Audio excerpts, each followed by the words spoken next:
Welcome to the Militia Gaming community. I'm Trigger, and we finally have good news about the EVO 10. Let's go.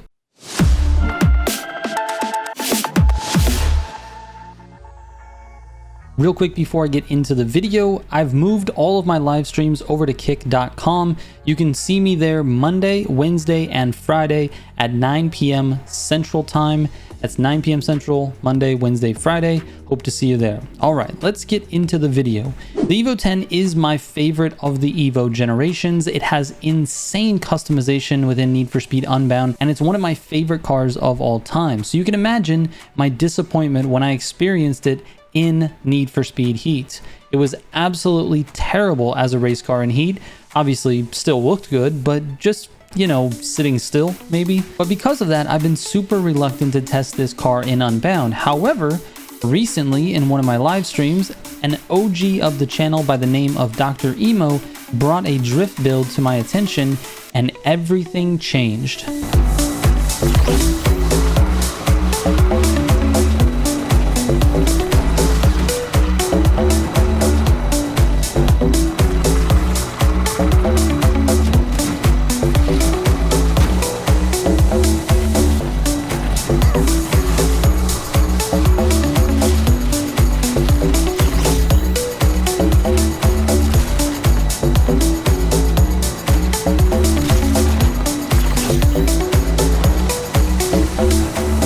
This build is phenomenal for almost all players. It's one of the easiest builds to learn how to drive, and it's a master at control, provided you understand how to countersteer.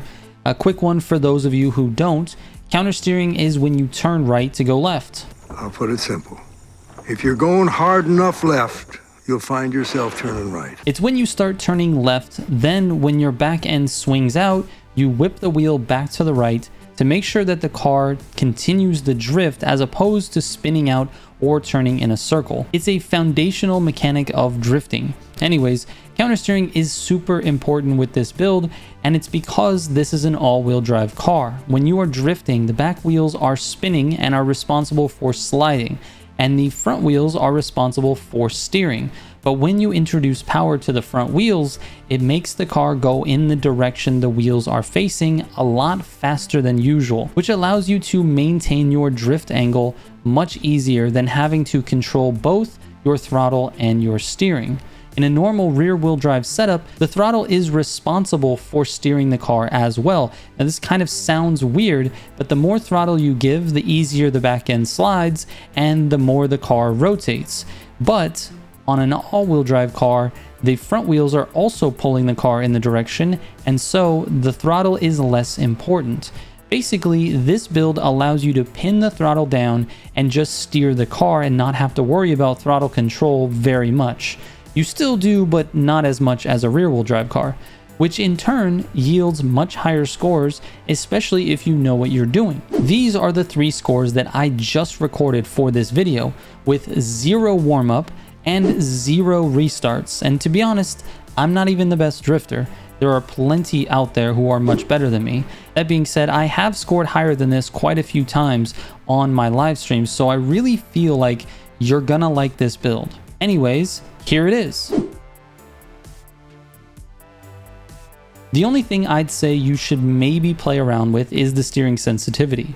I prefer -4 because the car likes to snap into the drift angle once the wheels break loose, but it kind of takes a little bit of time for the wheels to break loose, and so this is much easier to control with a lower steering sensitivity. But if you want to initiate the drift a little quicker, you can raise that steering sensitivity and the car will snap into the drift angle a little bit faster. One last thing before I go, I've decided to disable my YouTube memberships because I'm doing all of my live streams over on Kick, and I didn't want anyone to feel like I was double dipping on the subs. If you would like to support the channel so I can keep living my dream and making this content on a full-time basis, you can head to kick.com/triggermgc and subscribe. It's only $4.99. Or you can leave a super thanks on the video that has helped you the most here on YouTube.